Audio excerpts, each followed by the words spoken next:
A suitcase hit the front porch and burst open, clothes scattered across wet concrete, a yellow blouse, a cardigan with pearl buttons, a pair of orthopedic shoes that landed sole up in a puddle near the steps. A hand had shoved hard between her shoulder blades, not a push, a dismissal, and Leonora Ashford stumbled forward and grabbed the iron railing with both hands to keep from going down. Behind her, the front door slammed shut. A deadbolt turned, then a chain slid into place. She stood there in a house coat and thin-soled slippers, breathing hard through her nose, staring at a door that used to be hers to walk through without knocking. Two crumpled dollar bills sat in her palm. She didn't remember putting them there. They must have been in her pocket from the last time she'd walked to the corner store. Change from a loaf of bread. That was everything she had on this earth. No phone, no wallet, no keys. Not a bag with her medication. Not a photograph. Not a single thing that said she had ever existed beyond this porch. She looked at the door for a full minute. Not one person on that street looked twice. A car pulled into the driveway across the road. The driver, a man in a gray fleece, glanced at her, looked away, and went inside. A woman walking a terrier crossed to the other side of the block. A kid on a bicycle rode past without slowing. Nora bent down and picked up what she could reach. The yellow blouse, the cardigan, a pair of wool socks. She pressed them into the broken suitcase and held the latch together with her left hand because it no longer caught. Then she walked down the porch steps and turned left and kept walking. No plan, no destination. One foot in front of the other down a suburban street in central Ohio on a Tuesday afternoon in late October. The sky was the color of old dishwater. The trees had already dropped most of their leaves. Her name was Leonora Ashford. People who loved her called her Nora. She was 72 years old. She had raised 3 children, buried a husband, survived a foreclosure, and spent 8 years making herself as small and quiet as possible inside someone else's house. And she did not cry. That is the first thing you need to understand about this woman. Crying had been trained out of her a long time ago. Not by cruelty exactly, by repetition, by the steady accumulation of moments where crying changed nothing and silence cost less. She had learned early that the world moved faster and easier when she took up less space inside it. She had spent a lifetime perfecting that particular skill. She was still perfecting it as she walked down the street with a broken suitcase and $2. To understand how Nora ended up on that porch, you have to go back 8 years. Fletcher Ashford died on a Saturday morning in March of 2016. He was 68 years old, and he was changing the oil on his truck when his heart simply stopped. Nora found him in the garage at 10:30 when she went to call him in for breakfast. He was on the concrete floor next to the truck with a wrench still in his hand. The coffee she'd poured for him was still warm on the kitchen counter. Fletcher had handled the money. All of it. Every bill, every tax return, every savings account. He handled it the way men of his generation often did, quietly, completely, without explanation. Nora never asked to see a statement. She never questioned the arrangement. That was the deal they had built their marriage on, and for 31 years it had seemed to work. After the funeral, it stopped working. It took 6 weeks for the full picture to emerge, and it emerged the way bad news always does, in pieces, each one worse than the last. The first letter came from the mortgage company, then a second letter from a different mortgage company. There was a second mortgage on the house that Nora had never known existed. Then came the credit card statements. 4 cards in Fletcher's name, carrying balances that suggested years of minimum payments and accumulating interest. Then a letter from the IRS about back taxes. Nora sat at the kitchen table with all of it spread in front of her and tried to understand what she was reading. She was not a stupid woman. She had run a household for decades and raised 3 children largely on her own, while Fletcher worked double shifts at the manufacturing plant. But she had never seen these numbers before. She had never been shown this version of their life. She hired an accountant. The accountant took 3 days and then sat across from her with an expression that told her everything before he opened his mouth. Fletcher had not been hiding money from her. He had been hiding the absence of money. The second mortgage had been taken out 11 years earlier to cover a period when the plant had cut hours. The credit cards had filled gaps, then gaps in the gaps. But there was one more layer underneath all of it, and this was the layer that explained why Garrett had stood at the coffee maker with his back turned and his hands in his pockets and said nothing. 7 years before Fletcher died, Garrett had come to his father with a business idea, a logistics venture, a partnership with a college friend, something that had seemed solid on paper. Fletcher had believed in his son the way fathers do, and he had co-signed a loan he never told Nora about. The venture failed within 18 months. The debt transferred back to Fletcher. And for 7 years, Fletcher had carried it quietly rather than tell his son the weight of what his silence had cost. Garrett knew. He had known since the day his father called him and said the venture had collapsed and he would handle it. He had let his father handle it. He had watched his mother lose the house and the car and the furniture and move into his spare room, and he had stood at that coffee maker every morning for 8 years with the knowledge of what his silence had helped create, and he had said nothing. That was why he could not turn around. That was why he never defended her. The bank took the house in September of 2016. The truck followed. Then the furniture there couldn't fit into storage.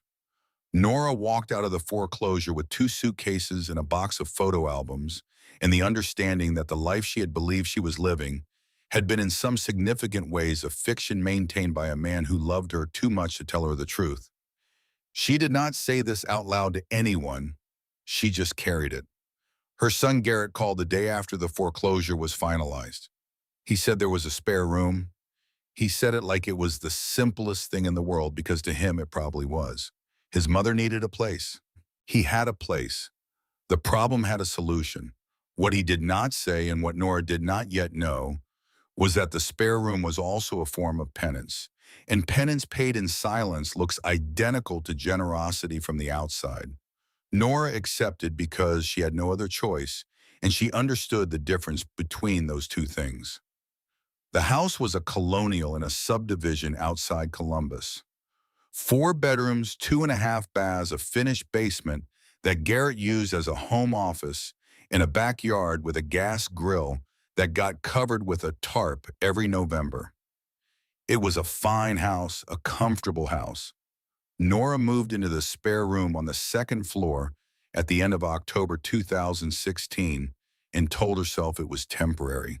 Temporary lasted 8 years. In the beginning, it worked. Nora cooked, she cleaned, she did the laundry and kept the kitchen organized and picked up her granddaughter June from school 3 afternoons a week. She was useful in the way that a person becomes useful when they understand their position, precisely when they know that warmth must be earned and space must be justified. Garrett was not a bad man. He was a man who had learned somewhere along the way to avoid conflict by letting it resolve itself. He had a good job in corporate logistics, in a nice car, and a love for his mother that was genuine but untested. He had never been required to choose between his mother and anything else that mattered to him. When that requirement came, the choice he made revealed something about him that Nora suspected but had never wanted to confirm. Miriam was the one who ran the household. She was 49, a project manager, precise and organized, and deeply uncomfortable with uncertainty. She had grown up watching her own mother dissolve slowly into dependency. First small things, then larger things, then everything, until Miriam's teenage years had been structured entirely around managing a woman who could not manage herself. Her mother had died in a Medicaid nursing facility at 63 in a room with a window that faced a parking lot. Miriam had decided with the quiet ferocity of someone who has been burned that she would never be that person's child. She would never let love become obligation, become resentment, become a room with a parking lot view. That decision had been reasonable and understandable, and it had shaped everything that followed. The comments started in year 3. Little ones first, Miriam would mention the water bill and let her eyes drift toward the hallway where Nora's room was. She would sigh while putting groceries away and say something about how quickly things ran out with an extra person in the house. She would make observations about the cost of utilities in winter, about the wear on the washing machine, about how 3 people ate compared to 2. Nora heard every word. She had spent a lifetime hearing things that weren't said directly. She said nothing. She cooked more. She cleaned more. She ate after Garrett and Miriam. She turned her television down to near silence. She stopped using the downstairs bathroom during morning hours so the schedule wouldn't be disrupted. By year 5, the comments weren't comments anymore. They were conversations that happened in the master bedroom with the door not quite closed, loud enough. Miriam's voice carrying through the wall with the particular clarity of someone who is not entirely sure whether they want to be overheard. She said the house was too crowded. She said 3 adults in one space was not what she had planned for. She said they needed to think about options. Real options, not just leave things the way they were indefinitely. Garrett's voice was lower, harder to make out, but he never raised it. He never pushed back. He let Miriam talk until she was done, and then he agreed in the tone of a man who has decided that agreement is a form of survival. Nora lay in her bed on the other side of the wall and stared at the ceiling and thought about her mother. Iris Calloway had died alone in a cabin in upstate New York in the winter of 1990. Pneumonia. No one found her for 3 days. She had been 61 years old. Nora had been 38, living in Ohio with 3 kids and a husband who needed dinner on the table, and when the call came from a county sheriff's deputy in a town called Millhaven, she had wept for 2 days and then told herself she would deal with it later. Later had never come. The cabin had been sealed according to Iris's will. The instructions were specific enough to be strange: seal the cabin, do not sell it, do not rent it, do not open it. Nora had always thought that was eccentric. Her mother had always been a private woman, a contained woman, someone who kept her own counsel and rarely explained herself. Nora had assumed the instructions were about pride, about not wanting her things picked through by strangers. She had not gone back to Millhaven for the funeral. She had not gone back for any reason in the 34 years since. She had told herself she would someday. Someday was still waiting when Miriam slid the brochures across the kitchen table on a Tuesday morning in October 2024. Nora was eating toast when it happened. She heard Miriam come downstairs, heard the deliberate way she walked into the kitchen and placed both palms flat on the counter. That sound, flat palms on a counter, meant a prepared conversation. Nora had heard it before about smaller things. She put down her toast. Miriam said she wanted to talk. She said they had been looking into options: senior living communities, assisted care. There were some really good ones, not far away places with activities and people. Nora's own age places where she'd have her own space and her own routine. She said it would be better for everyone. She pushed 3 brochures across the table. Nora looked at them. Then she looked at Garrett. He was standing at the coffee maker with his back turned. He had not moved since she looked up. He would not turn around. She watched the back of his shoulders and understood something she had been refusing to understand for a long time: that her son was not going to speak. Not now, not in her defense, not in any way that cost him anything. The debt he carried from his father's silence had become his own silence, and he would stand at the coffee maker until this was over, and then he would go to work, and the thing would be done, and he would never have to meet her eyes during it. Nora said she understood. She got up from the table and left her toast half-eaten and went to her room and started packing. It did not take long. She had never accumulated much. She had learned not to. She had her 2 suitcases open on the bed and half-filled when Miriam appeared in the doorway. Her voice was different now, less prepared. She said a friend had called about a facility that had an opening right now today, and she thought it was better to move on it quickly. Nora asked for one more day. Miriam said no. She said it quietly, without cruelty, without pleasure. She said it the way someone says something they have already decided and do not intend to reconsider. And when Nora did not move quickly enough, when she stood there with a folded sweater in her hands, trying to process what was happening to her, Miriam took the nearest suitcase by the handle, carried it to the porch, and set it down too hard. The latch was old. It gave. The case burst open on the wet concrete. Nora followed her own luggage out the door. The hand between her shoulder blades was not violent. It was efficient. The deadbolt took 2 seconds. The chain made a soft sound like something being finalized. She stood on the porch of her son's house with $2 bills in her housecoat pocket and a broken suitcase at her feet and the cold October air on her face. And somewhere upstairs behind a second-floor window, with the curtain pulled slightly aside, June Ashford stood and watched her grandmother gather her clothes off the wet concrete. The girl was 17 years old. She had heard everything through the heating vent in her bedroom floor, every conversation, every word through the wall for the past 3 years. She watched her grandmother bend down with careful dignity and press the yellow blouse and the pearl button cardigan back into the broken case. June did not come downstairs. She did not open the window. She did not call out. She stood there and watched, and then she let the curtain fall, and that moment would stay with her longer than she knew. 11 blocks to the Greyhound station. The left slipper started losing its soul at block 6. It peeled away from the bottom and folded back, and Nora had to adjust her stride to keep it from coming off entirely. By block 9, it was flapping with each step. She held the broken suitcase closed with her left hand and walked. The bus station was a single room with plastic seats and a route board and a smell of floor cleaner and old coffee.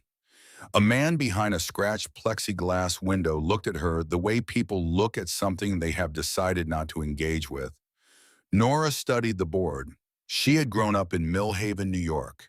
She had left at 18 years old, gotten on a bus very much like the ones parked outside right now, and gone south and west and not looked back. She had built a life that looked fine from the outside. She had married and raised children and kept a home and been a decent person by any measure she could apply. She had not been back to Millhaven in 54 years. A one-way ticket to the nearest stop to Millhaven cost $1.90. Nora slid the 2 bills under the plexiglass. The man pushed back a ticket and a dime. She looked at the dime for a moment and then put it in her pocket next to nothing. She found a seat at the back of the bus with the suitcase between her knees and her hands folded in her lap. The woman next to her fell asleep before they cleared the city limits. A man across the aisle ate a sandwich and looked at his phone. Nobody looked at Nora. She had spent a lifetime not being looked at, and she had almost made her peace with it. 6 hours. No food, no water, no phone to call anyone, even if there had been someone she wanted to call. She watched Ohio flatten and then compress into the rolling hills of western Pennsylvania. The towns grew smaller and further apart. The spaces between them widened into farmland and then forest. By the time the light started going amber in the west, she could smell pine through the cracked window seal and something else underneath it, cold water stone, the particular sharpness of high-elevation air. She had forgotten she remembered that smell. It came back all at once, like a door opened from the other side. The bus stopped at a gas station on a 2-lane state road 3 miles outside Millhaven. The driver announced the stop without looking up. Nora was the only one who got off. She stood in the parking lot with her broken suitcase and looked around. The mountains were exactly where she had left them. That was the thing about mountains they didn't move for. You didn't shift their position based on how long you'd been gone or how much you'd changed. They simply remained, patient, indifferent, permanent in a way that nothing in her life had managed to be. The gas station had a single clerk, a young man with a feed store cap, who looked up when she pushed the door open. She asked if he knew the way to the old Callaway property on the east side of town. He didn't. A woman outside filling her tank overheard. She straightened up and pointed east and gave directions in the careful way of someone who has given them many times. Past the grain elevator, past what used to be the elementary school, down a gravel road that followed the creek. Nora thanked her and started walking. The gravel road was not maintained. It had ruts from rain and places where the creek had crept over the bank and left deposits of silt and small stones across the path.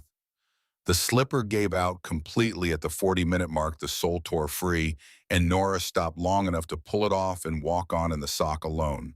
Her feet found the cold of the ground through the thin wool.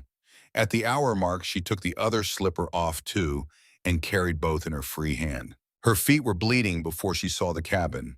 It appeared past an overgrown field where the road curved a low shape behind a rusted iron gate that had collapsed inward on one side, leaving a gap just wide enough to walk through.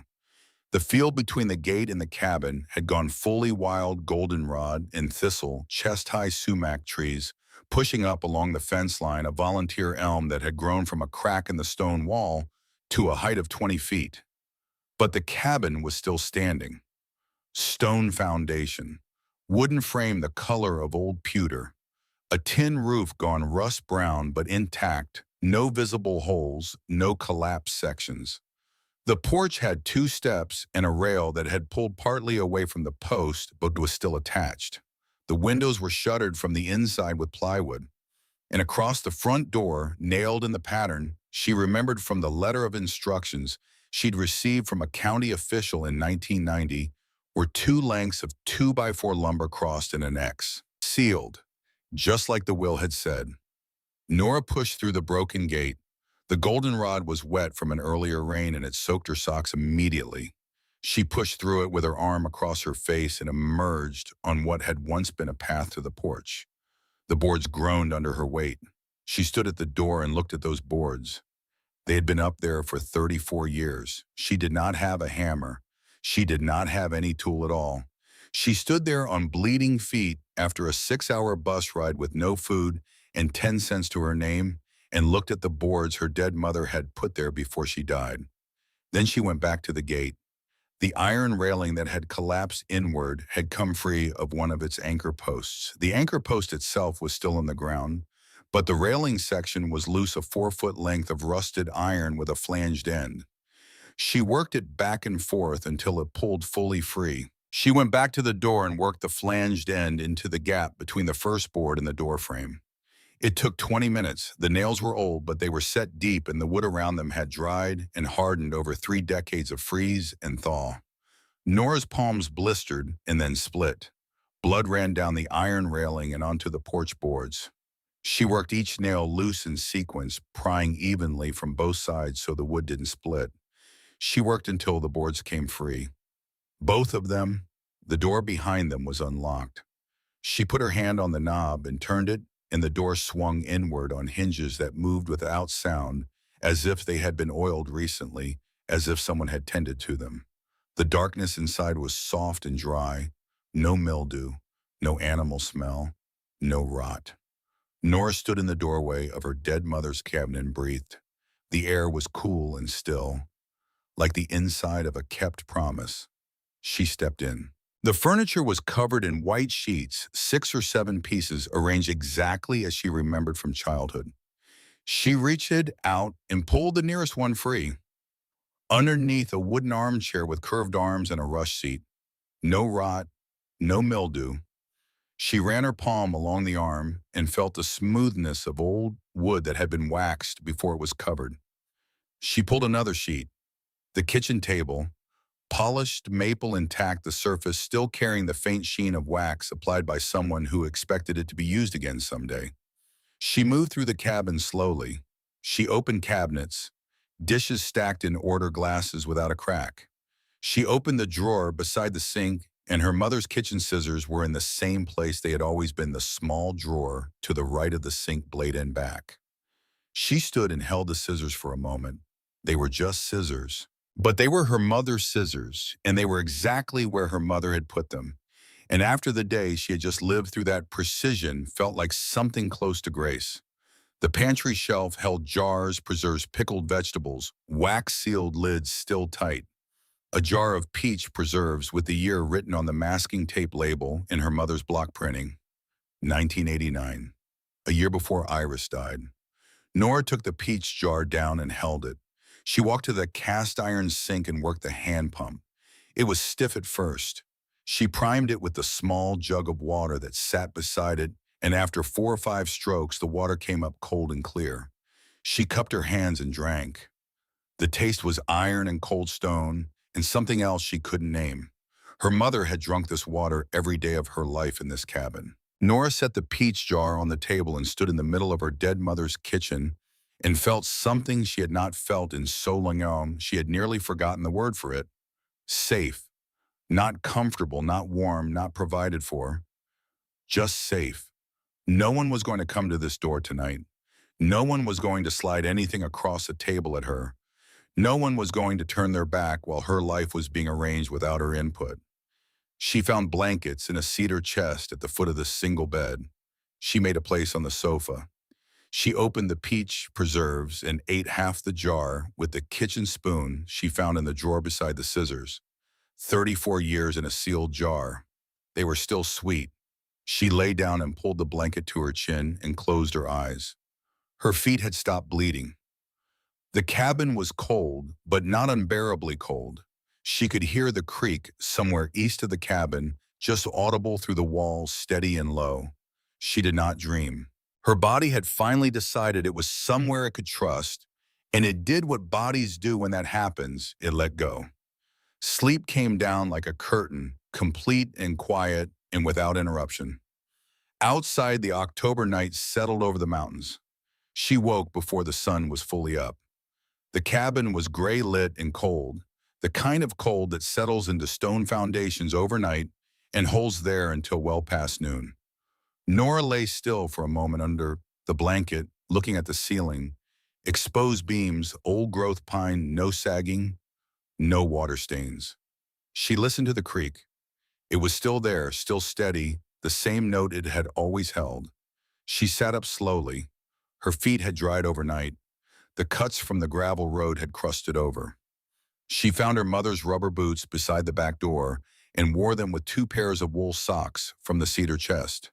She found a heavy wool cardigan on a hook in the back hallway, dark green, the kind of garment made to last. She put it on over her house coat and opened the interior shutters one by one. Each window she uncovered changed the quality of light in the space. By the time she had opened the last one in the back bedroom, the cabin had filled with the pale gold of early morning, filtered through bare trees, and it looked like something that had been waiting patiently for exactly this, to be let in again, to be seen. She stood in the kitchen and ate the second half of the peach preserves, standing up straight from the jar, and washed it down with cold water from the pump. Then she went to the fireplace.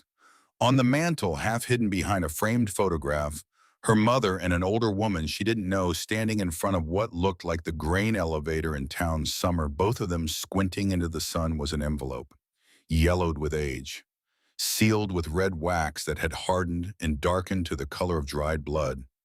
On the front, in her mother's careful block, printing a single word, Leonora, not Nora, her full name, the name on her birth certificate, the name Iris had given her and almost no one had used since. Nora picked it up and held it for a long time without opening it. Then she broke the wax and opened it.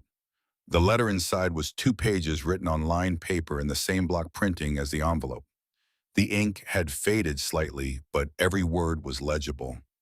Iris Calloway had written clearly and deliberately, as she had done everything in her life. The letter began with 3 words. I knew you'd come, not if you come. Not, I hoped you would, I knew you'd come, said with the absolute certainty of a woman who had spent 34 years being right about the one thing that mattered most to her. The letter did not begin with apologies or explanations. It began with instructions delivered in the same practical voice Iris had used to teach Nora how to prime a water pump and put up preserves and read a deed. Go to the cellar. The combination is your birthday, month, day, year. Open the door. Everything you need is below. And then one more line before the instructions continued on page 2. The lock will open on the first try. I made sure of it. Nora read that line twice, then a third time. She thought about her mother in the last years of her life, alone in this cabin, 60 years old, going down into that cellar and turning that dial over and over, checking and rechecking, making sure the combination held, making sure the mechanism was clean and the numbers aligned perfectly, making sure that when her daughter finally came, not If when the lock would open on the first try because her daughter would be coming from somewhere difficult and she would not need one more thing to resist her. Nora pressed her hand flat against the letter and stood very still. Then she went to find the cellar. She found the hatch in the pantry under a braided rag rug she remembered from childhood. Her mother had made it from strips of worn-out clothing and an old house dress, a pair of work trousers, a flannel shirt that had belonged to someone whose name Nora had never known. The colors had faded, but the weave was still tight. She rolled it back, and there was the hatch, flush to the floor, iron rings set into the wood, a brass padlock through the hasp, old but solid. Nora knelt on the cold floor. Her birthday, October 14th, 1952. She set the dial. 14:52. The lock opened. First try. She pulled the hatch up. A smell came up from below earth cedar, something cool and mineral like stone and shadow. She found the wooden stairs with her foot and descended slowly, one hand on the wall, into the dark. There was a pull string light at the bottom. When she pulled it, a single bare bulb came on and showed her the room. It was not large, perhaps 8 feet by 10, but every inch of wall space was used. Shelves ran floor to ceiling on 3 sides, and on those shelves, organized with a precision that belonged in a professional archive, were boxes, manila folders, leather binders, cardboard storage boxes sealed with packing tape that had yellowed but held firm. And on every box in Iris Calloway's block print handwriting, a label: land, legal, personal, each word in capital letters, each box numbered within its category. Nora stood at the bottom of the stairs in her dead mother's rubber boots and looked at what Iris had built down here, and she understood before she opened a single box that this had taken years. This had taken discipline and patience and a kind of long-range thinking that most people never manage. Her mother had built a law office under her kitchen floor. Nora took the first box off the shelf, the one labeled land. She brought it upstairs to the kitchen table and opened it in the morning light. Inside were deeds, property deeds, each one in a protective sleeve, each one notarized and dated and stamped with the county clerk's seal. She laid them out one by one.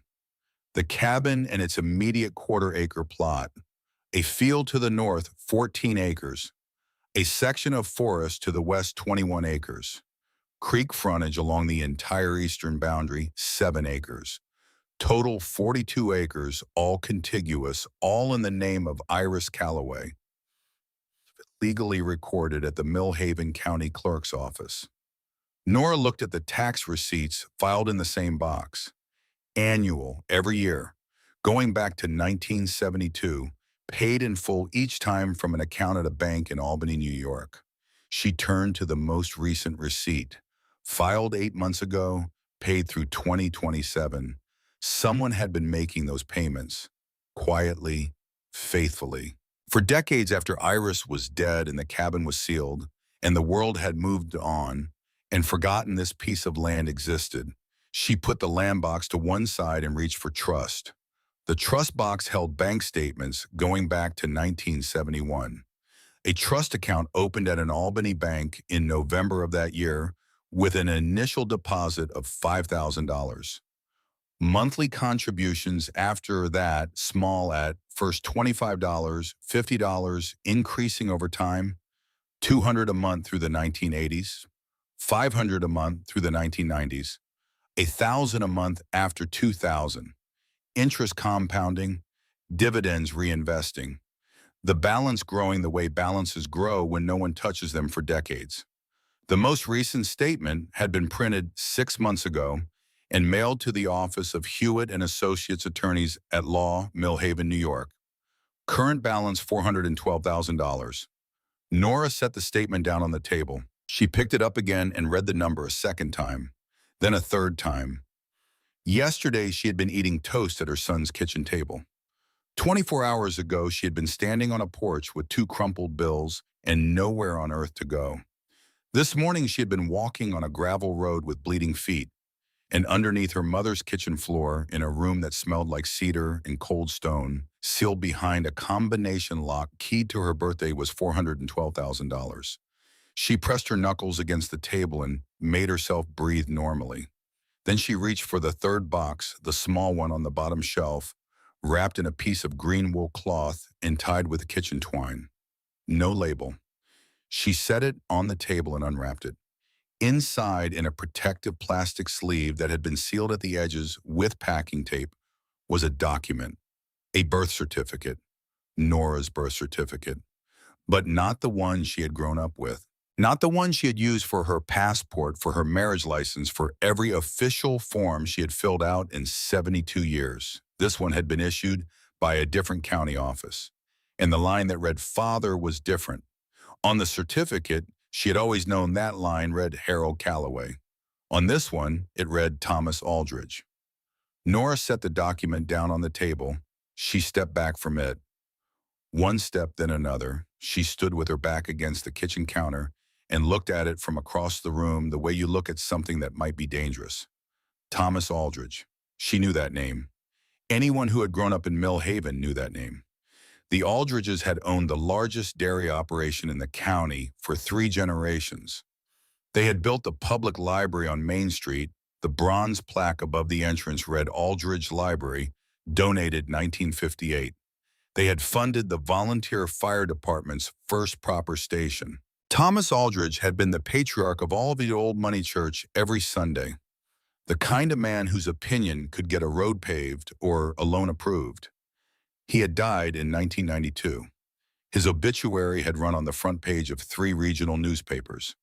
Harold Calloway had been a factory worker who drank too much and broke things when he was angry and walked out of their lives when Nora was 7 years old in 1959 without a forwarding address or a word of explanation. He had been a ghost after that, not present enough to be a father, not gone enough to stop shaping everything. Nora had spent 65 years believing she was his daughter. She went back to the table and picked up the letter. Page 2. Her mother's handwriting was steady and clear. No hesitation in the strokes. Iris Calloway had written this the same way she had written everything, directly, without decoration, without asking forgiveness for the facts. Thomas and I were together for 2 years before you were born. He was already married. He had a family, a name, a position in this town that he was not willing to risk. When I told him I was pregnant, he offered to pay me to go away quietly. I said no. He offered to take you and raise you as his own inside his family under his name. I said no to that too. I was not going to let my daughter grow up as somebody's secret inside somebody else's house. He didn't push. He accepted my terms. He set up the trust account himself through his attorney, Franklin Hewitt.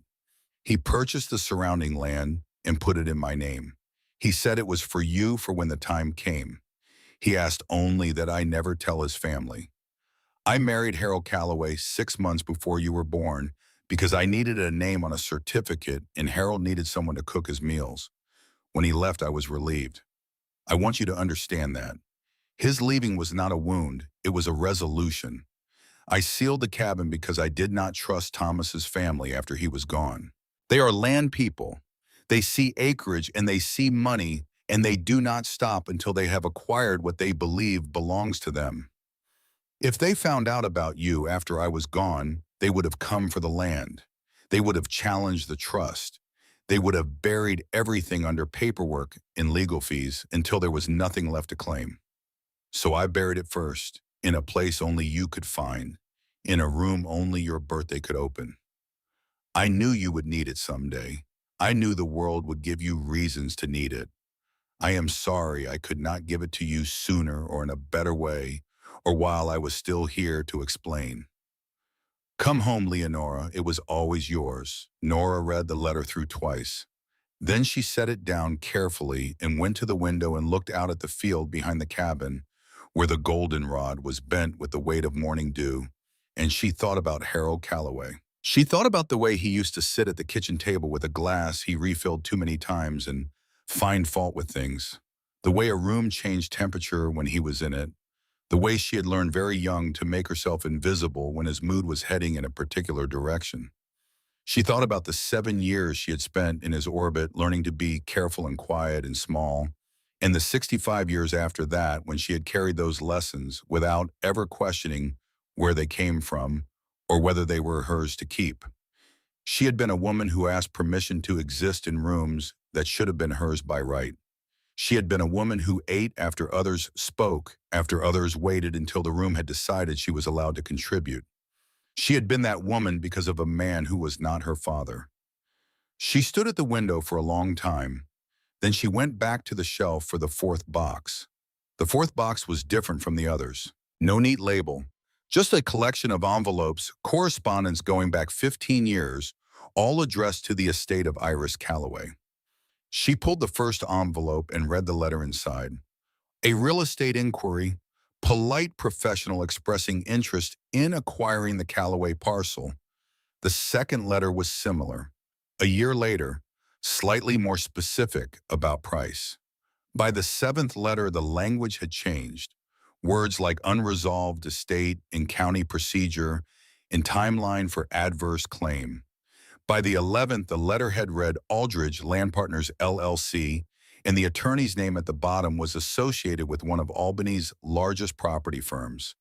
11 letters, spanning 15 years, each one circling the same piece of land like something patient and inevitable.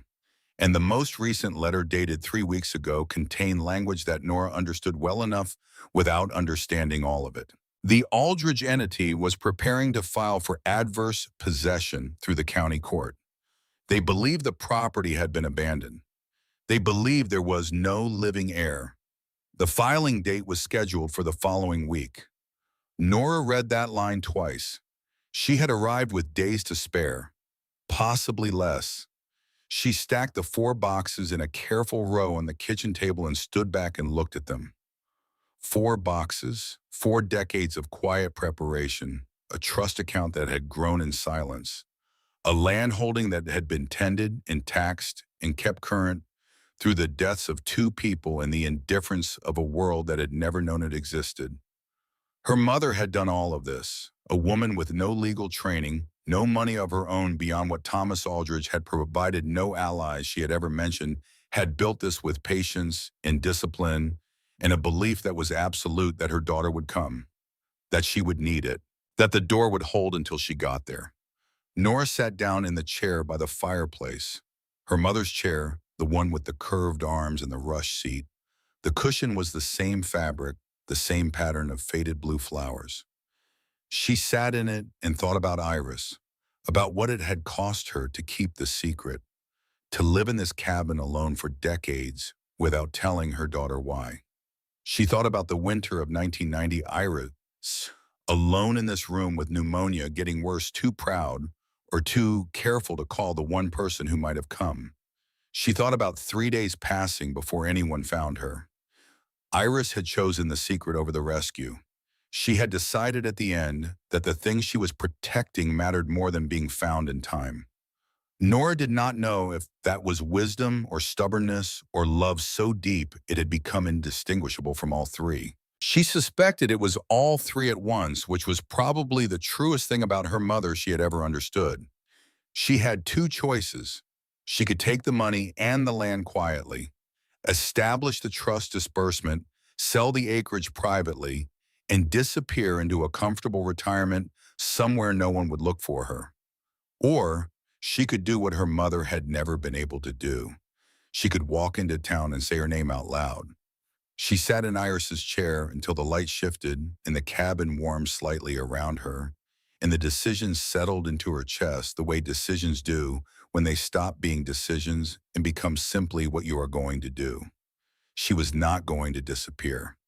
She had been disappearing her whole life. She had been Harold Calloway's invisible daughter, and Fletcher Ashford's uninformed wife, and Garrett's convenient mother, and Miriam's inconvenient problem, and she had taken up less and less space at each station until she had arrived at a porch in Ohio with $2 and a broken suitcase. That was as small as she was going to get. She stood up from the chair. She found Iris's work boots by the back door, real ones, leather ankle height, stiff with age but sound. She put on 3 pairs of wool socks and worked her feet in. She collected the 4 boxes from the kitchen table and put them in a canvas bag she found on a hook in the back hallway.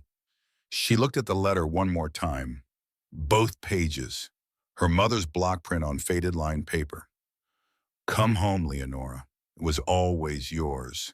She folded it carefully and put it in the pocket of the green cardigan against her ribs. Then she walked out the front door and started toward town. For the first time in 8 years, she was walking towards something instead of away from it. The law office of Hewitt and Associates occupied a converted Victorian house on the main street of Mill Haven, 3 blocks east of the grain elevator, and 2 blocks from the library that bore the Aldridge name above its entrance in bronze letters. Nora stood on the sidewalk and looked at that plaque before she went inside. Aldridge Library, donated 1958. Thomas Aldridge had donated a library to this town 6 years after his daughter was born, and 4 years after he had set up a trust account to ensure that daughter would never be destitute. He had done both things quietly and without anyone connecting them. She turned and went inside. The front room held 2 chairs and a reception desk. A door at the back was open. Through it, she could see a man at a desk, jacket on despite the indoor warmth, reading something in a manila folder with the focused attention of someone who reads carefully for a living. Nora knocked on the open door. The man looked up.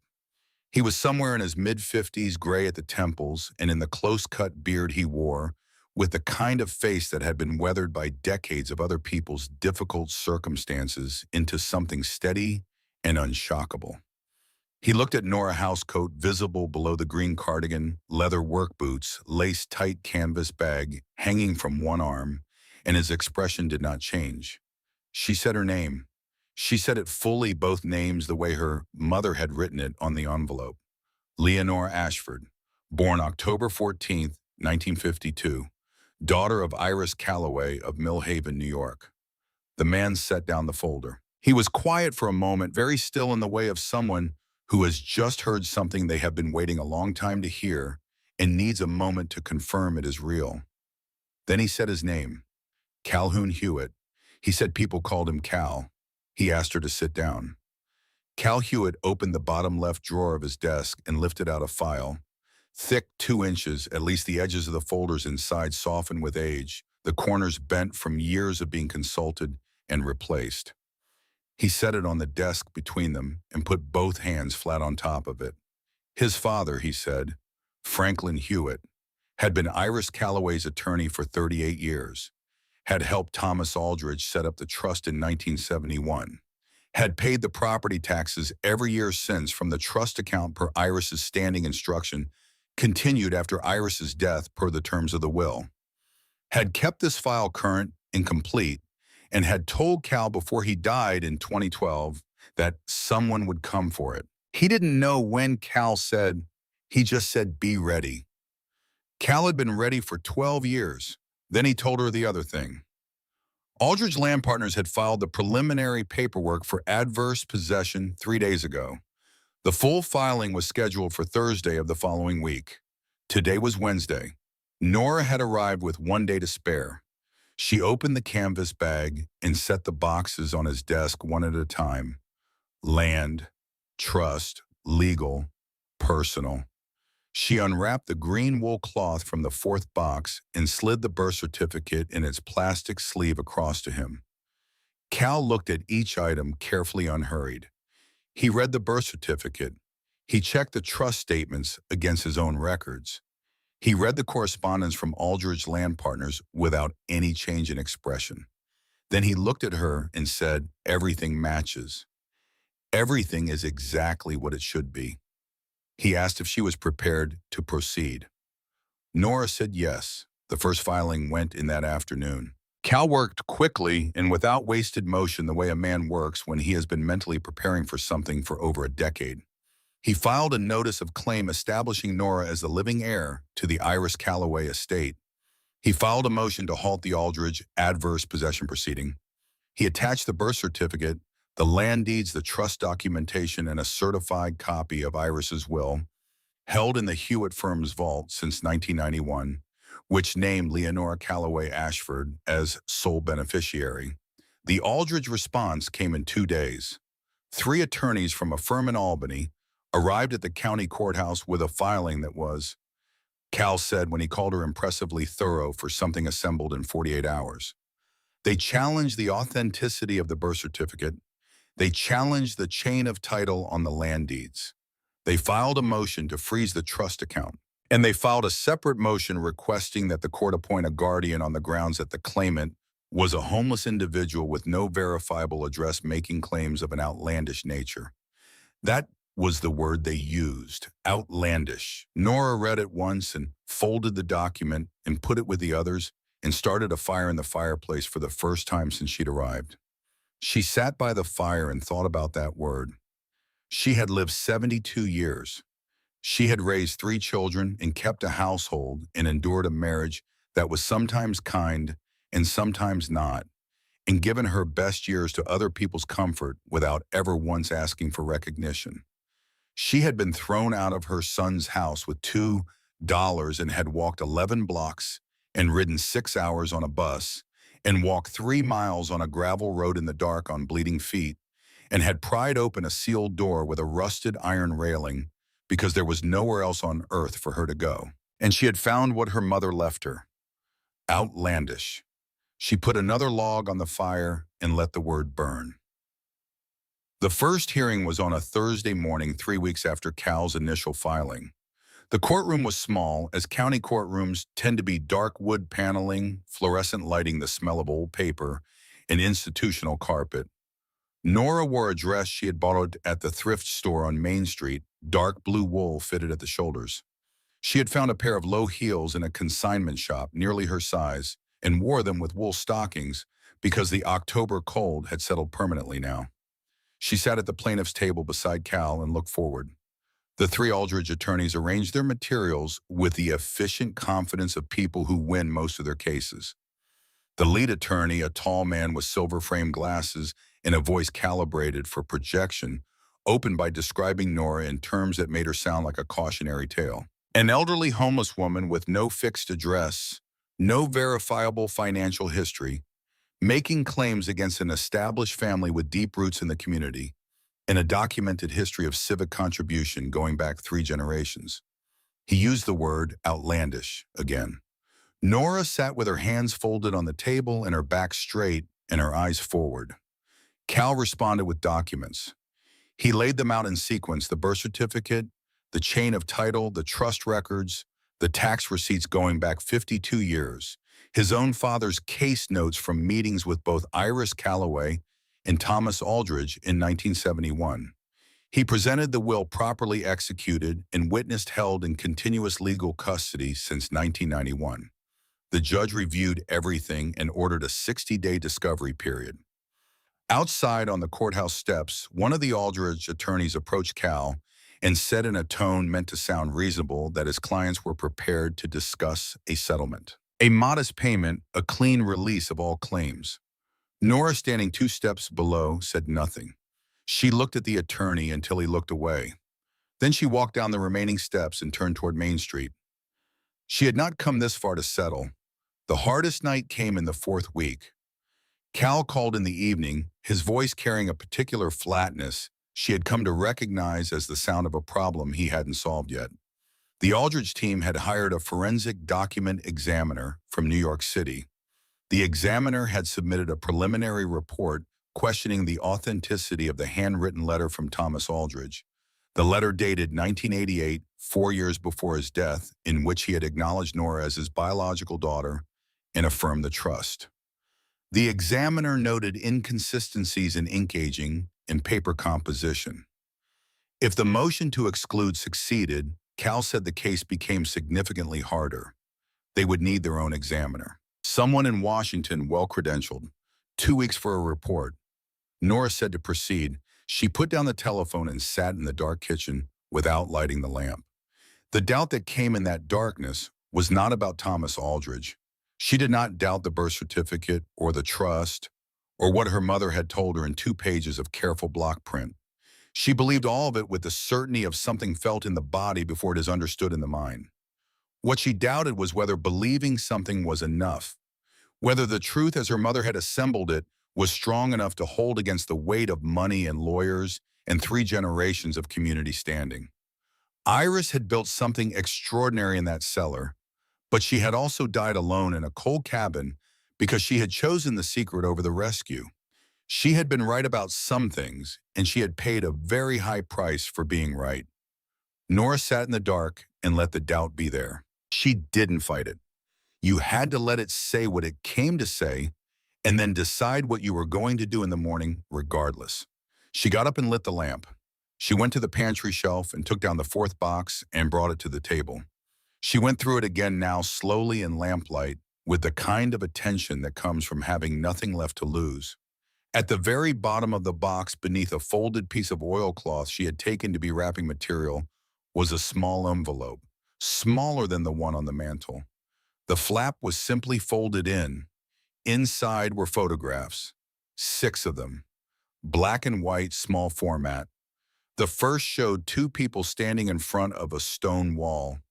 A woman, young and dark-haired, with Iris's particular way of standing weight, even on both feet, shoulders back, looking at the camera, as if she had decided to let it take her picture, but was not going to perform for it. And a man beside her, taller in a work shirt, with the sleeves rolled to the elbows. The third photograph showed just the woman standing in front of the south wall of the cabin, the stone foundation visible. Iris in the summer, leaning against the wall with her arms crossed and her face turned slightly to the side and unmistakably pregnant. The remaining photographs showed the same 2 people on different days in and around the cabin and the surrounding land. In the 6th one, they were standing at the edge of the creek with the mountains behind them and the light coming in low and long from the west. On the back of the 6th photograph, in a rounder, more cursive hand than Iris's block print, were 6 words and a date. T&I, August 1950, our daughter. Thomas Aldrich had written those words. He had held this photograph and turned it over and written on the back of it before she was born, before she had a name, before any of it had become the complicated thing it became. He had known she was coming, and he had called her his. Our daughter. Nora put the photographs in a separate envelope and called Cal at 7 in the morning. The document examiner Cal brought in from Washington was a woman named Dr. Patricia Voss, small and unhurried, who spent 4 hours with a Thomas Aldrich letter and a set of comparison documents from his verified correspondence before she submitted her report. The ink was consistent with fountain pen formulations in common use in the late 1980s. The paper composition matched stock available and widely used in that period. The handwriting matched verified Aldrich samples at 17 distinct points of comparison. The aging patterns were consistent with genuine documents of that date and showed no evidence of artificial acceleration. The letter was authentic. The Aldrich motion to exclude was denied. And when Cal presented the 6 photographs at the following hearing, authenticated by Dr. Voss as consistent with small format photography of the early 1950s, the handwriting on the reverse confirmed as matching Thomas Aldrich's hand. The atmosphere in the courtroom changed. It changed quietly. Courtrooms rarely change any other way, but Nora felt it in the slight contraction in the Aldrich attorney's posture, the pause before responses that had previously been immediate. They had been operating on the assumption that the claim would collapse under pressure. The photographs did not collapse under pressure.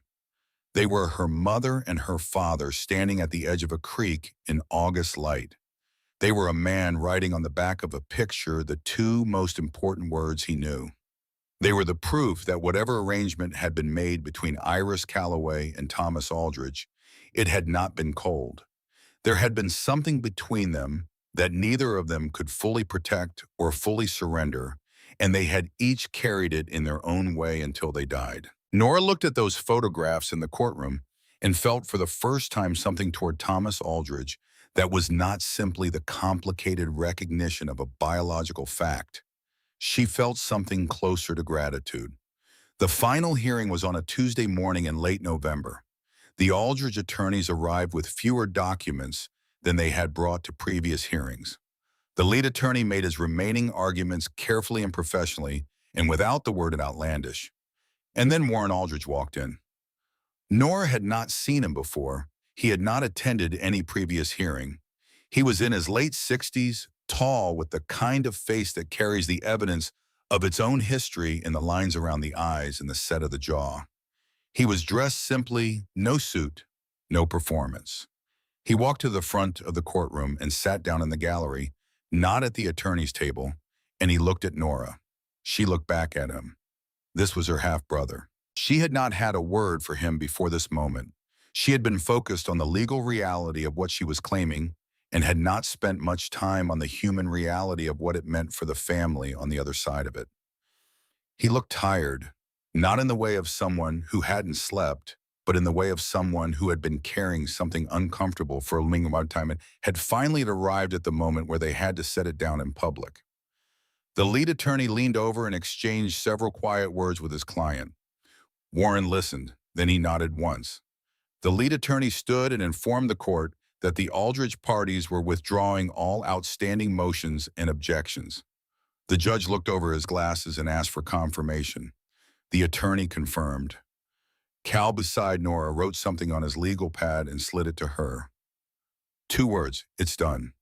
Later in the hallway outside the courtroom, Cal told her what he had overheard. Warren had told his attorney that his father had left him a letter in 1988.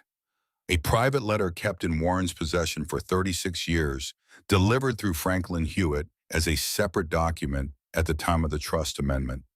In that letter, Thomas Aldridge had told his son the truth about Iris, about Nora, about the land and the trust and the arrangement that was settled and not to be challenged. If she comes, the letter had said, let her be. Warren had known for 36 years, he had hoped she would never come, that the property would eventually revert to the county and the whole thing would resolve itself without anyone sitting in a courtroom looking at the half-sister their father had kept secret. But she had come. And Warren Aldridge, when it was finally in front of him, when he was sitting in that courtroom, looking at a 72-year-old woman in a thrift store dress and his father's borrowed boots, who had crossed everything to claim what was hers, had chosen to honor his father's last instruction. Let her be.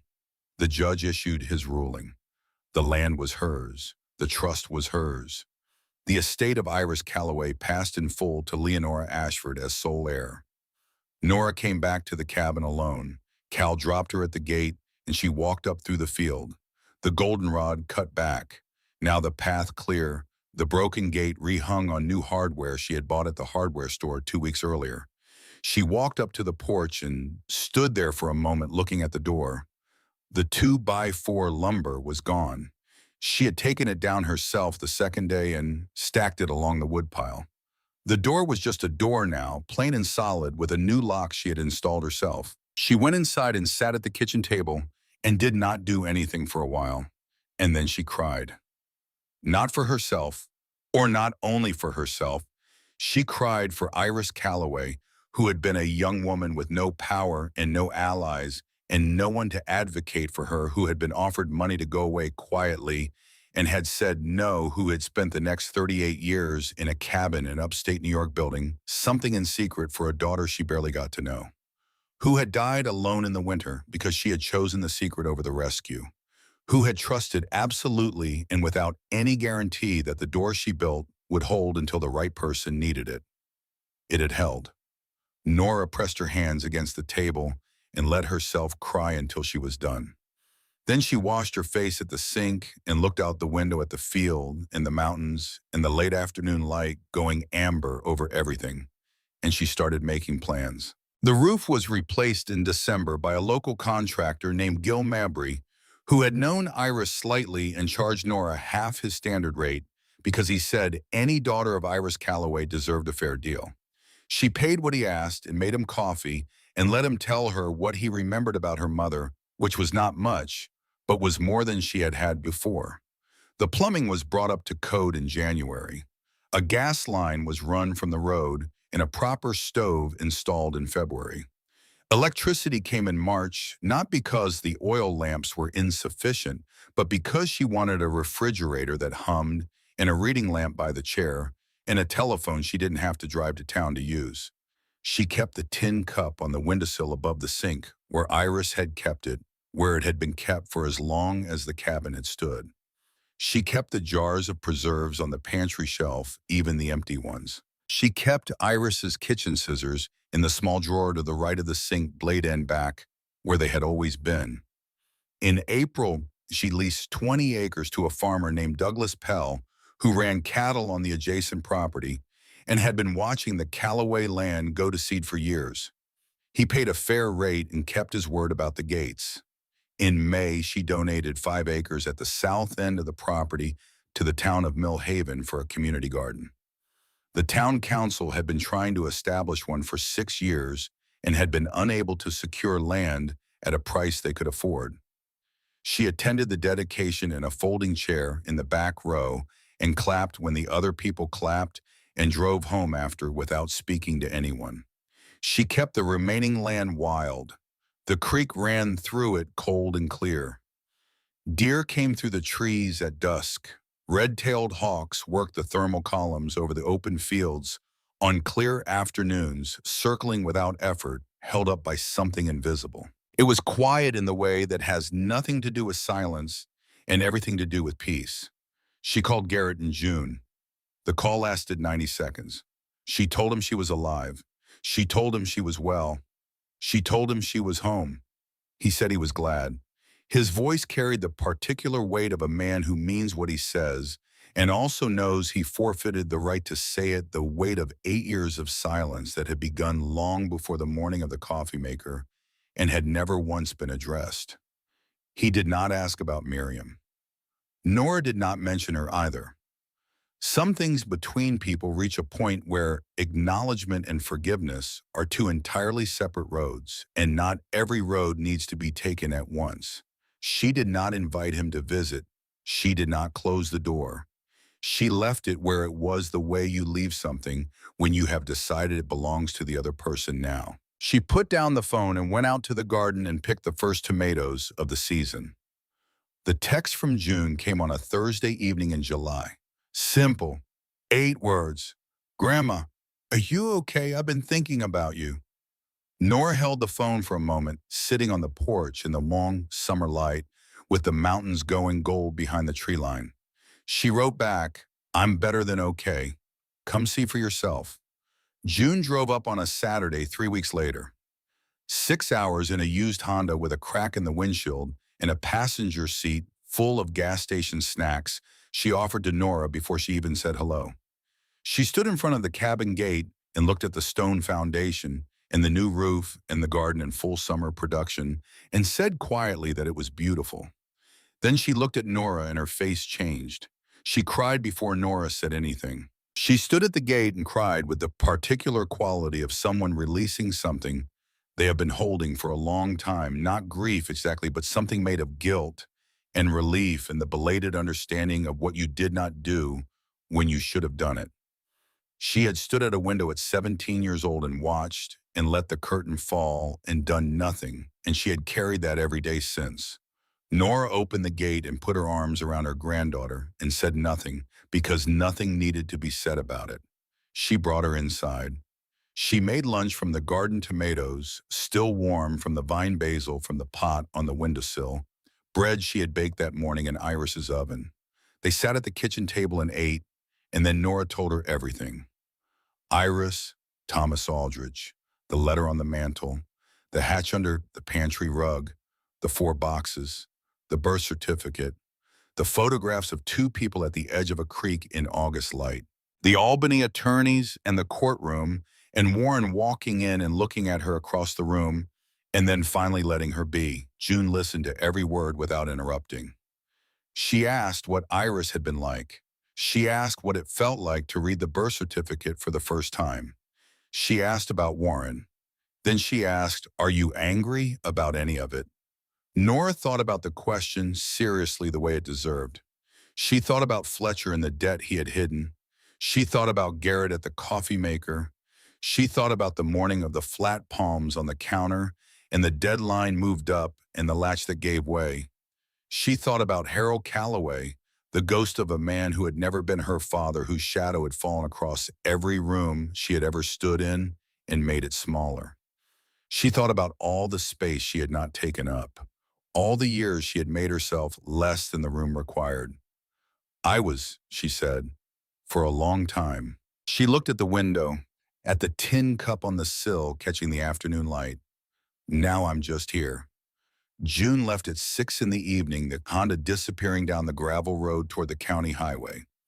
At the end of the driveway, just before the road curved, the brake lights came on, and June put her hand out the window.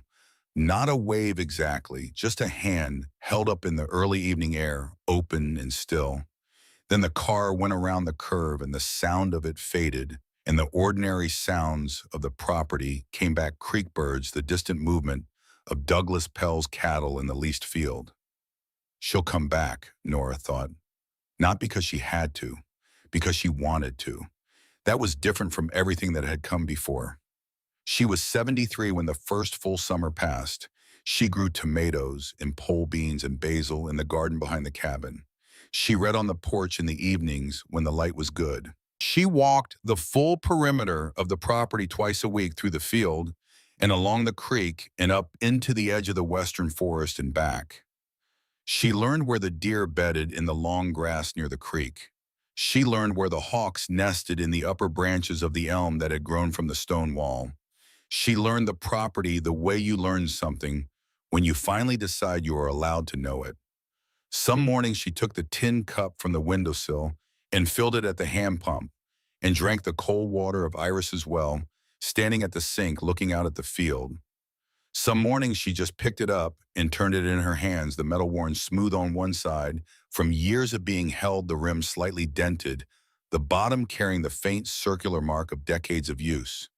She set it back on the sill in the light where it had always been, and she went on with the day. Iris Calloway had been a woman with no power and no allies and no one standing behind her, and she had built something that held for 50 years in the dark, and it had been exactly enough at exactly the right moment. She had not lived to see it used. She had not been thanked for it. She had died before her daughter was old enough to understand what had been prepared for her. That was the thing about that kind of love.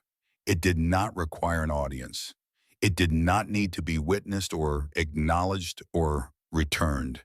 It just did what it was built to do in the dark for as long as it took, and it held until the door was open from the other side. Iris had not left her a house.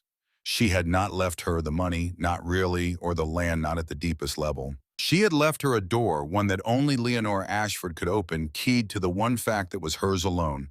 The day she was born, the date her mother had written on a combination lock and tested again and again in the dark of a cellar alone, making sure it would work, making sure it would hold, making sure that when the time came and her daughter arrived at the end of everything she thought she had, the door would open.